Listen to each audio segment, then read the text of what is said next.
Welcome to flick. మొత్తానికి కల్కి trailer 2 release అయింది. ఆ ట్రైలర్ చూశాక నాకు బూస్ బంప్స్ వచ్చాయి. లిటరలీ చాలా నచ్చింది నాకైతే. మనం ట్రైలర్ స్టార్టింగ్లో చూస్తే వాటర్ శివలింగం పైన పడడం చూస్తాం.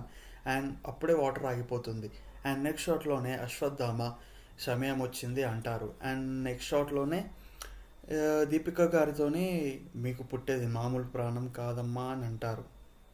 నెక్స్ట్ షాట్లో మనం చూసుకున్నట్టయితే అశ్వత్థామ అండ్ సుమతి గారు శంబాలకి వెళ్ళడం చూపిస్తారు. నాకు తెలిసి ఇది ఇంటర్వెల్ సీన్ అనుకుంటున్నాను నేనైతే. నాకు తెలిసినంత వరకు అయితే ఈ సీన్ కన్నా ముందు అశ్వత్థామ అండ్ భైరవ ఫైట్ ఉంటుంది అంటున్నారు. అండ్ ఆ ఫైట్లో భైరవ ఓడిపోతాడు. అండ్ నెక్స్ట్ శంబాలకి వెళ్ళేటప్పుడు ఆ రైడర్స్ అశ్వత్థామకి హెల్ప్ చేస్తారు. అండ్ సుమతి వెహికల్ నుంచి దిగేటప్పుడు అశ్వత్థామ చేతిపై తను కాలు పెడుతుంది. అండ్ శంబాల వాళ్ళు దేవుళ్ళు నమ్ముతారు. ఎందుకంటే నాకు కొన్ని డీటెయిల్స్ దొరికాయి.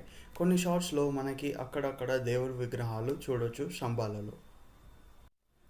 మనకి ట్రైలర్లో ఒక ఎండిపోయిన చెట్టు చూపిస్తారు. ఆ చెట్టు రాగి చెట్టు. అండ్ ఎందుకో నాకు అనిపిస్తుంది ఆ చెట్టు దగ్గరనే క్లైమాక్స్ ఉంటుందని. అండ్ ఏమో తెలియదు, మనం మూవీలో చూసుకోవాల్సిందే. అండ్ సుమతి శంబాలలో అడుగు పెట్టగానే వర్షం పడుతుంది. సింబాలిక్గా కల్కి పుడుతున్నాడని చెప్తున్నారు డైరెక్టర్ గారు. మనము 2 ట్రైలర్స్ చూసినట్టయితే భైరవ్ అనే ఒక క్రిమినల్గా చూపించారు, ఒక విలన్గా. ఎందుకంటే తనకి కాంప్లెక్స్ వెళ్ళాలంటే డబ్బులు కావాలి అండ్ బౌంటీస్ పట్టుకోవాలి. ఆ బౌంటీని పట్టుకునే ప్రాసెస్లోనే తనని ఇలా చూపిస్తారని మనం గెస్ చేయొచ్చు. లాస్ట్లో చూసుకున్నట్టయితే బుజ్జి మోడిఫికేషన్. నేను అస్సలు ఎక్స్పెక్ట్ చేయలేదు బుజ్జిని అలా కూడా చూడొచ్చు అని. లిటరల్లీ ట్రైలర్లో చూసినప్పుడు ఒక చిన్న బూస్ట్ బంప్స్ వచ్చాయి నాకైతే. బుజ్జిని ఎందుకు మోడిఫై చేశారు? Ashwatthama fully strong person, literally god. అంత స్ట్రాంగ్ పర్సన్ని డిఫెన్స్ చేయాలంటే ఇలాంటి రోబో కంపల్సరీగా భైరవ యూస్ చేయాల్సిందే. అండ్ మహాభారతం టైం పీరియడ్లో చూపించిన షార్ట్స్ అయితే చాలా క్లియర్గా అండ్ చాలా క్లెవర్గా ఎగ్జిక్యూట్ చేశారు డైరెక్టర్ గారు. అండ్ నాకెందుకో చాలా నచ్చేసాయి. అమేజింగ్. అశ్వత్థామ అండ్ భైరవ ఫైటింగ్లో అశ్వత్థామ భైరవని కిక్ చేస్తాడు. అండ్ అదే కిక్ షాట్స్లో మనం అశ్వత్థామని కూడా చూపిస్తారు.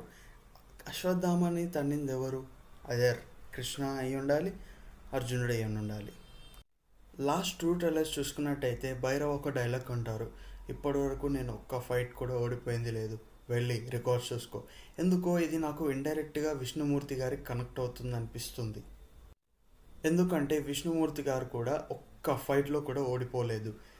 అండ్ భైరవాని కల్కి అండ్ నా గెస్ ఏమో చూడాల్సింది మూవీలోనే. అండ్ కలి గురించి మాట్లాడినట్టయితే తను ఒక డైలాగ్ అంటాడు, మనిషి ఎన్ని మృగాలు ఇచ్చినా అండ్ ఎన్ని అవకాశాలు ఇచ్చినా మనిషి అనేవారు మారడు.